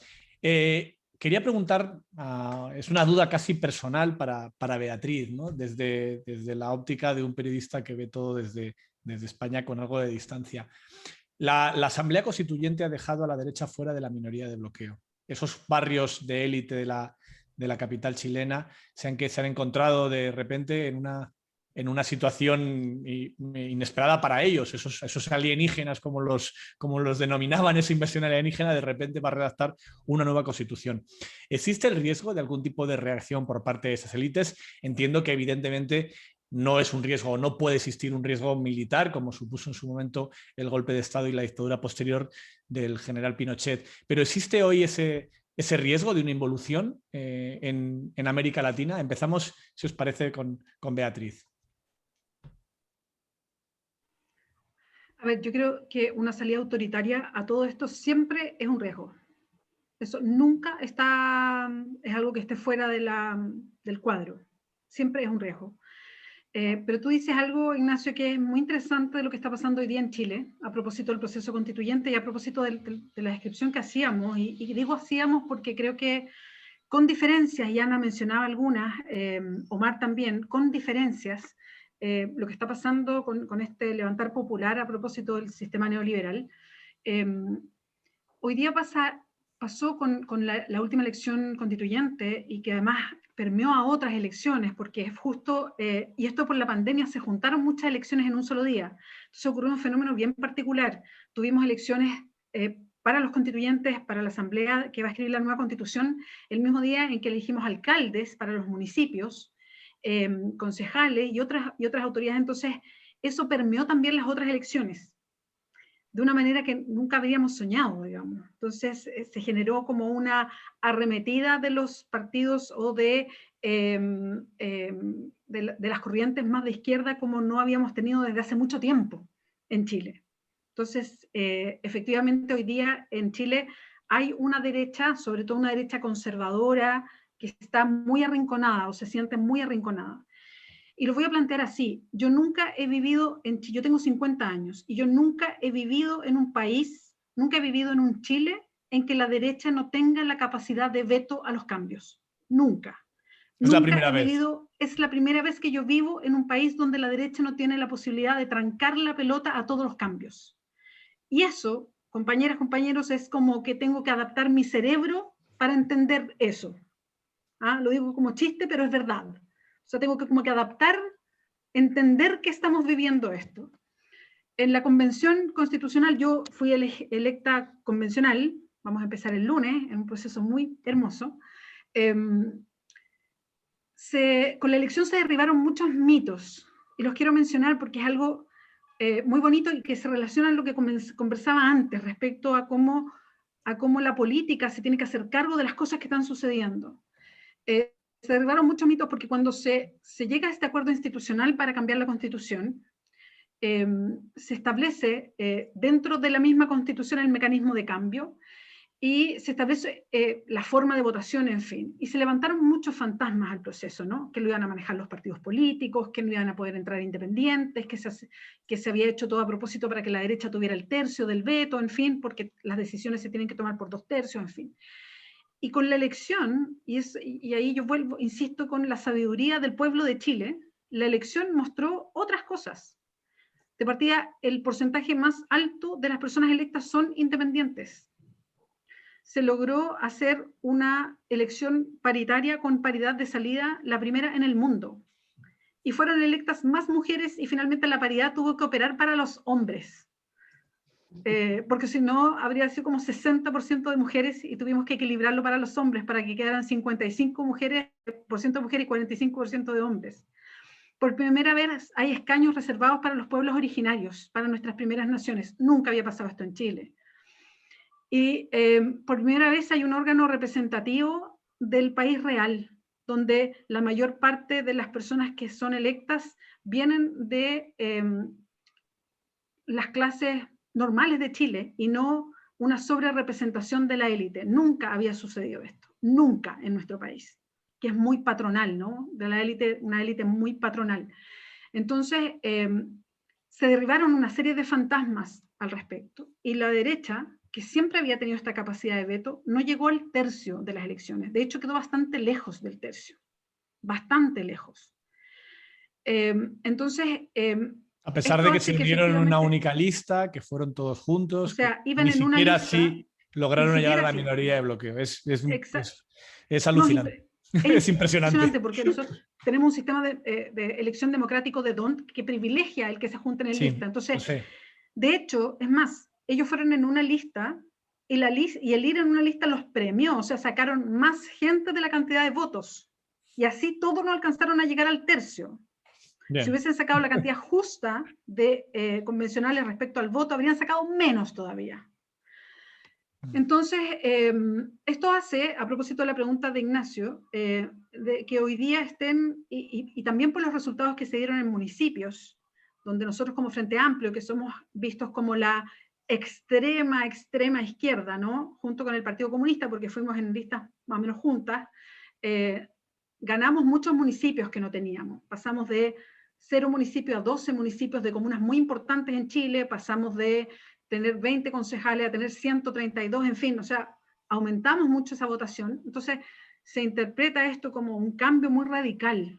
Entonces, efectivamente, hoy día hay los partidos más conservadores de derecha sienten que hay una sensación de que están muy, muy acorralados, y yo creo que siempre esa es una sensación compleja, porque tenemos tenemos un tema.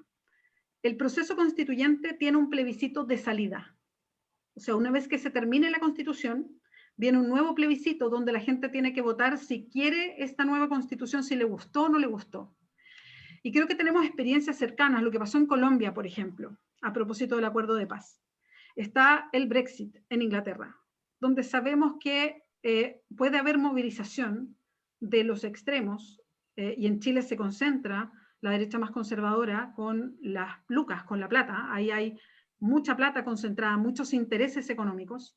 Entonces tenemos riesgos en este proceso de cambios, efectivamente, y creo que se concentran en este proceso de salida. Entonces creo que hay una derecha que se sienta arrinconada, puede parapetarla en tratar de enfocar todo su interés en ese plebiscito de salida. Entonces, por eso es que tiene que ser un proceso muy participativo, informado, con participación permanente de la gente que lo sienta propio. Eso es muy importante. Y también creo que hay que sincerar esta conversación, porque creo que Chile no daba más a cómo estaba funcionando hasta ahora, a este modelo, y este cambio es bueno para todos los chilenos y chilenas. O sea, llega un momento, a propósito de los alienígenas que decía Ignacio, y esto fue a propósito de una declaración de la esposa de Piñera. Un audio de WhatsApp que se filtró, primera dama, ese audio en de el WhatsApp que comparaba las movilizaciones sociales con una invasión alienígena. Exactamente. Le parecía, como diríamos en España, una marcianada todo. Era como, ¿qué pasó aquí? ¿No? Era una pregunta, ¿qué pasó aquí? Y terminaba con, vamos a tener que compartir nuestros privilegios. Era muy brutal el audio, ¿no? Sí. Bueno, pero tiene que ver con eso mismo, con que creo que los sectores más acomodados de Chile, los sectores que hoy día tienen el poder político y económico, que se cruzan también, creo que nadie está contra ellos.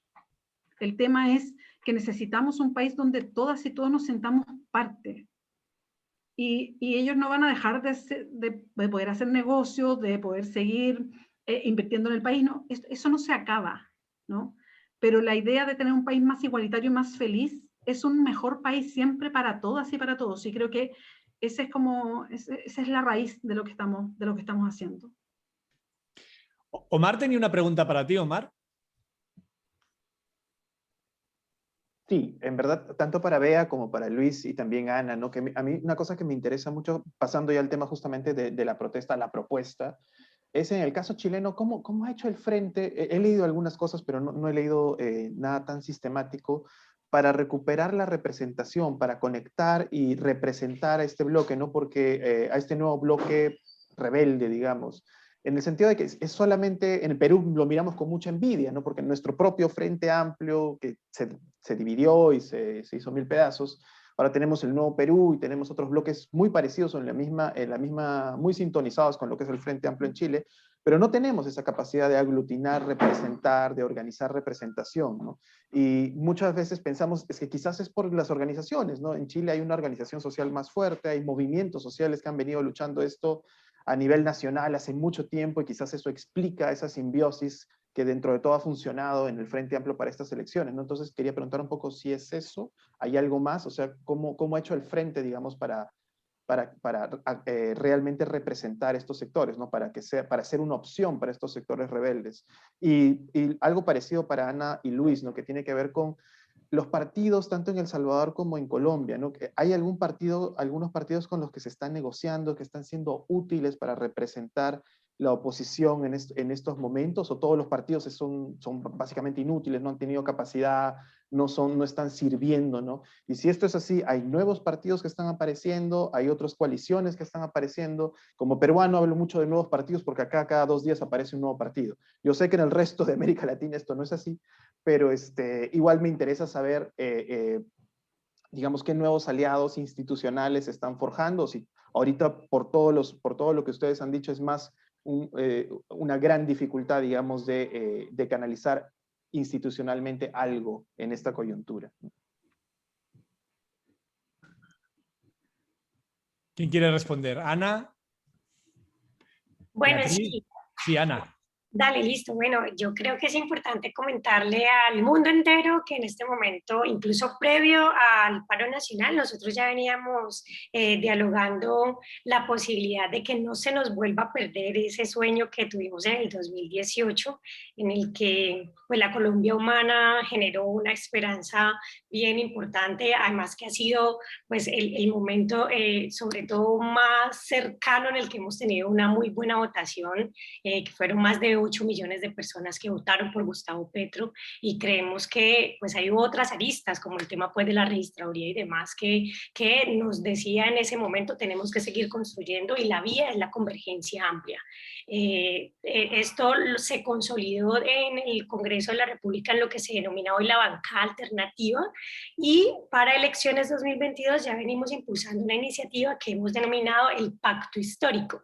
Este pacto histórico cuenta con esa bancada alternativa, menos la Alianza Verde, que tiene también una intencionalidad más de centro en articulación con la coalición de la esperanza, pero que también es una coalición, versus el pacto histórico, que es una coalición mucho más de izquierda y de sectores alternativos.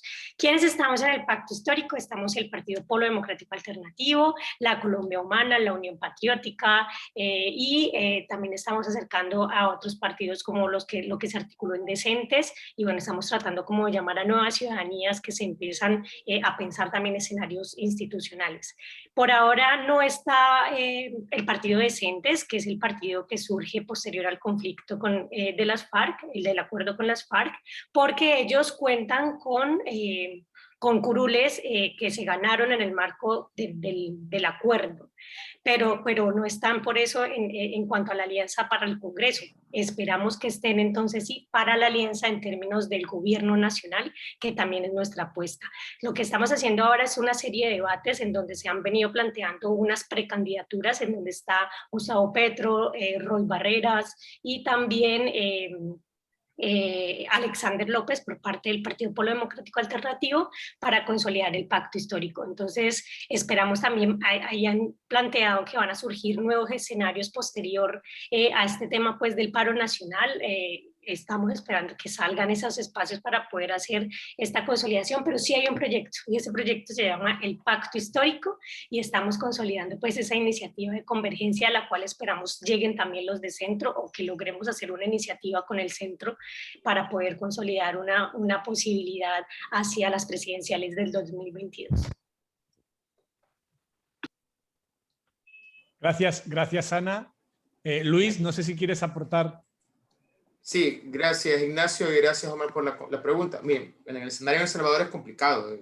Digamos que por mucho tiempo, por 20 años, hubo una polarización entre dos partidos, izquierda-derecha, en el cual la izquierda, el FMLN, Frente Farabundo Martí para la Liberación Nacional, que fue, digamos, el frente guerrillero de la guerra civil en El Salvador, que se hizo partido político, contra Alianza Republicana Nacionalista, que era el partido, digamos, oligarca o que representaba los intereses burgueses en El Salvador. O sea, 30 años, digamos, de pelea entre este bipartidismo, aunque habían otros partidos, digamos que la gran mayoría en el Congreso se le llevaban estos dos partidos.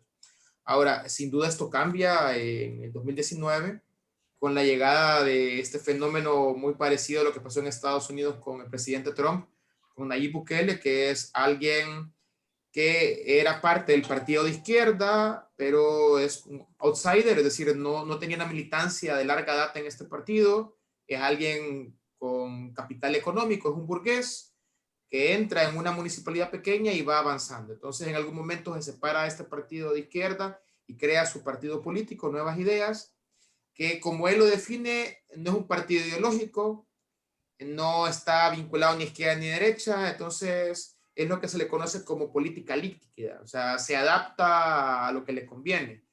Obviamente, aquí ha habido una buena estrategia, digamos,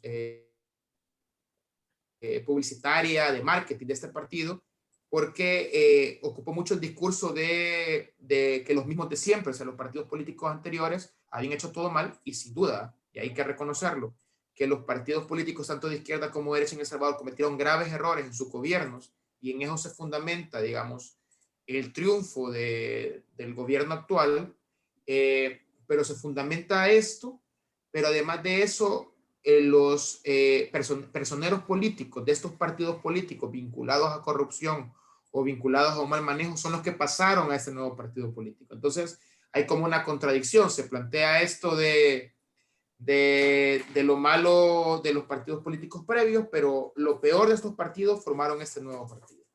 Ahora, creo que es importante mencionar de que este partido, y un poco en la pregunta de cómo se ve esto de cara a si hay alguna esperanza partidaria, o sea, aunque la mayoría de la gente que votó por este nuevo partido político, todavía en El Salvador hay un descontento con los partidos políticos. Es decir, la gran mayoría de la población no vota. No vota. Entonces, ahí hay algo que hay que analizar. O sea, de por sí hay un descontento con los partidos políticos, pero más con los partidos políticos tradicionales. Ahora bien, con este nuevo partido político hay que analizar de que, si bien es bueno en el marketing, hay una incongruencia en su funcionamiento. O sea, a nivel de discurso, retoman incluso banderas de lucha del movimiento social y planteamientos muy populares, es decir, el derecho al agua, el tema de la alimentación, el tema de las pensiones, pero en el actuar gubernamental, digamos que no retoma estas demandas. Y se puede ver de que se habla de derecho al agua, pero están dando concesiones a empresas para uso privativo del agua. O se puede ver cómo se dan permisos ambientales a empresas para que urbanizan zonas de recarga hídrica. Entonces, en esta incongruencia creo que se está, digamos, desmoronando mucho de su mismo funcionamiento. Además, hay que decir que en el caso de este partido Nuevas Ideas, se fundamenta en la figura popular del presidente, de Nayib Bukele, pero no hay otros líderes, es decir, incluso la toma de decisiones es centralizada.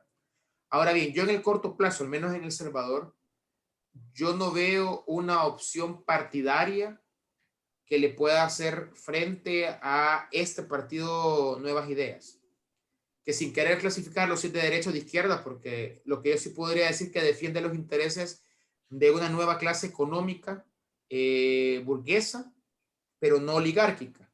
Entonces, digamos, hay algunos oligarcas que han entrado en discusión con el gobierno actual, pero no son parte integrante de este partido, pero las demandas históricas del movimiento social no son, digamos, retomadas por este partido.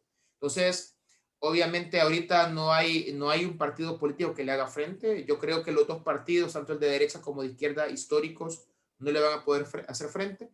Sí se está hablando de la necesidad de construir un nuevo instrumento político partidario que le pueda hacer frente y que en realidad retome las demandas y las luchas históricas de los sectores sociales. Pero yo creo sinceramente, o sea, es muy mi impresión de que esto no va a ser en el corto plazo. Yo creo que ahorita en El Salvador al menos es el momento del movimiento social, es el momento de que efectivamente, como tú decías, Omar, la protesta sea uno para buscar cambios, pero también que no nos arrebaten lo que ya teníamos. Y es que, como les mencionaba, hay muchos derechos que se están perdiendo. Derecho a la información, a la transparencia, rendición de cuentas, participación ciudadana. Entonces, mucha de la lucha es mantener lo que ya habíamos conseguido y pues estar en esa resistencia para conseguir algunos otros derechos o poder conseguir victorias en algunas luchas mientras se crean condiciones para poder hacer cambios más profundos.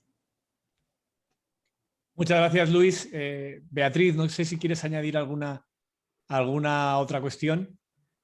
Sí, respecto al caso chileno en específico, bueno, Omar, algo ya conocía del Frente Amplio. Nosotros nacimos en el 2017 y Y creo que la gente hizo, y nosotros surgimos a propósito de este mismo cuestionamiento al modelo neoliberal. De hecho, parte importante de nuestros planteamientos desde el principio era correr el cerco de la discusión y decir claramente no hacer reformas a ciertos sistemas, sino claramente no más este sistema privatizador de pensiones, no más este sistema privado de salud. Yo hablé de gobiernos. Yo fui candidata presidencial del 2017 y yo hablaba de gobierno feminista, o sea, claramente corriendo el cerco en un país que tiene yo no diría que el país es así, pero sí la élite gobernante que influye en los medios de comunicación, en fin, es muchísimo más conservadora y todo esto era como algo que no permitido, ¿no? El feminismo nunca estaba como concepto en los titulares de los diarios, por ejemplo. Entonces, creo que esa coherencia ha sido reconocida durante todo este tiempo por la gente, que nos separa un poquito del resto, pese a que nos reconocen como actores políticos dentro de esta política que hoy día está muy cuestionada, pero la gente hace la diferencia entre los que han hecho política desde siempre y como la nueva actoría en la política.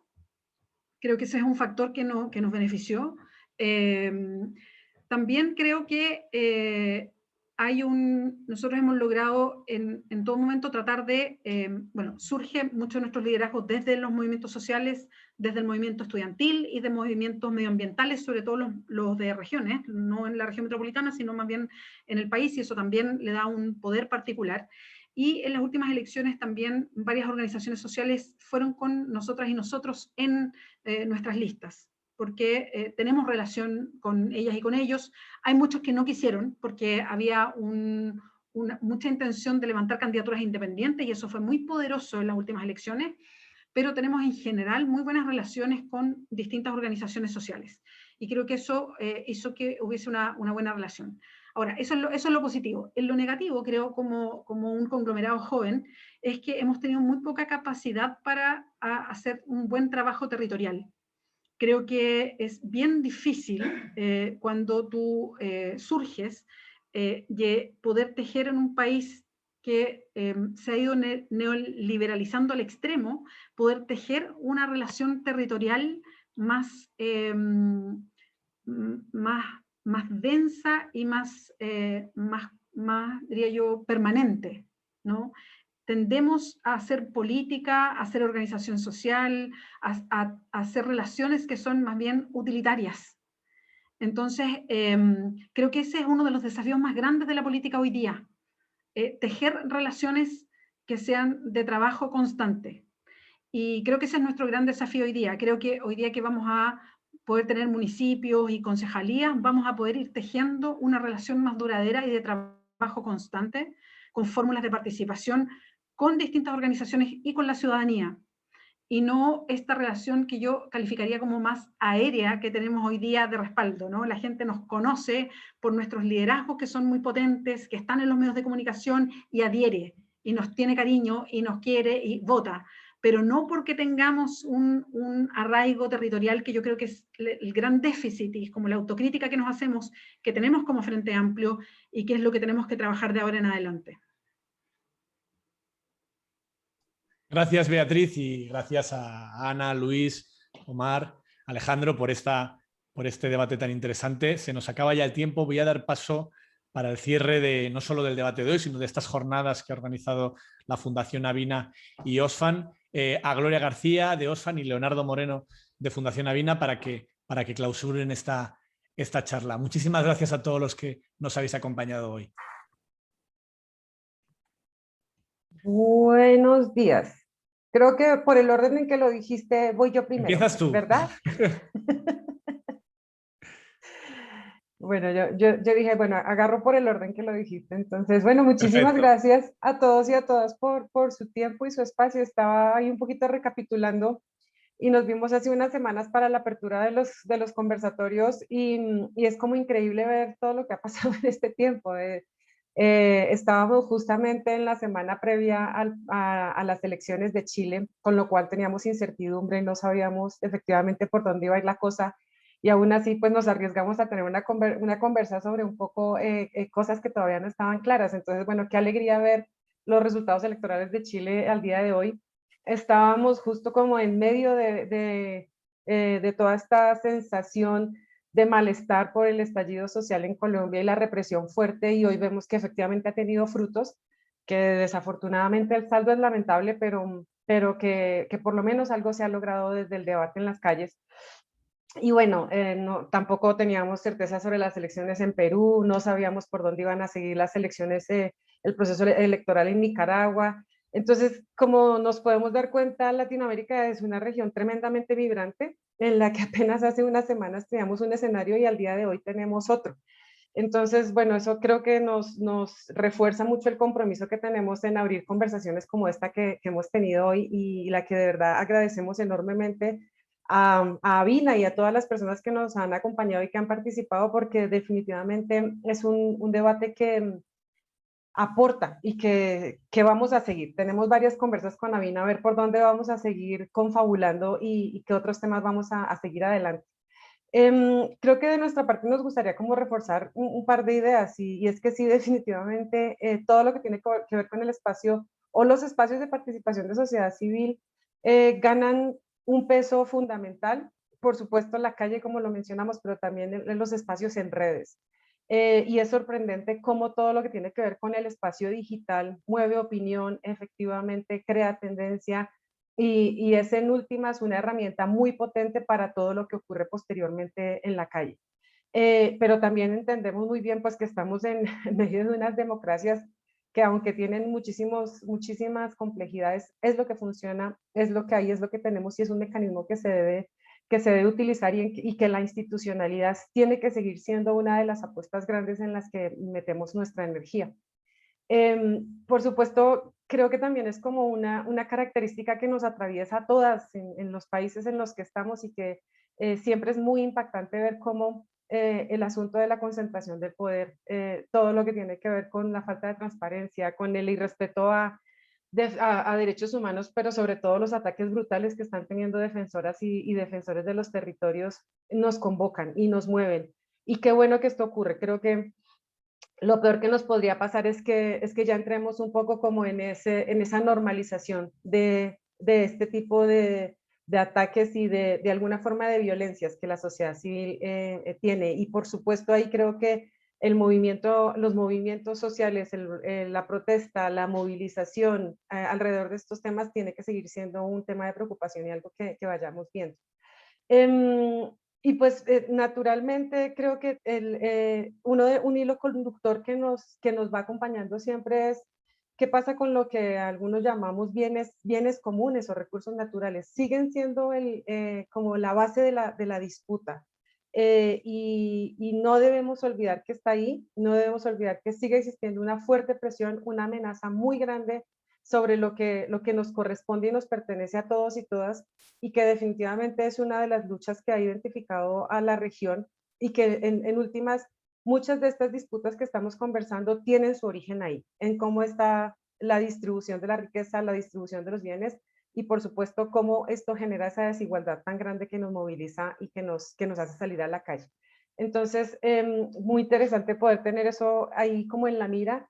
Y me llamaba mucho la atención cuando Beatriz mencionaba su propuesta sobre un gobierno feminista, porque nosotros sí que creemos que precisamente todo lo que viene desde los feminismos, todos los principios que nos mueven, todo lo que nosotros queremos efectivamente cambiar, tienen una respuesta y una alineación muy profunda con los principios feministas. Entendemos que efectivamente todo lo que tiene que ver con el reparto, todo lo que tiene que ver con la equidad, todo lo que tiene que ver con cómo las mujeres y los principios feministas pueden articular alrededor del pensamiento latinoamericano, y de cómo podemos efectivamente proponer nuevas cosas, puede venir mucho desde el feminismo, desde los movimientos feministas, desde los movimientos de mujeres, y por supuesto acompañados también de las organizaciones mixtas. Pero creo que tenemos que ganar todavía una mejor comprensión de cómo es que esos feminismos y esos principios nos aplican a la realidad del día a día.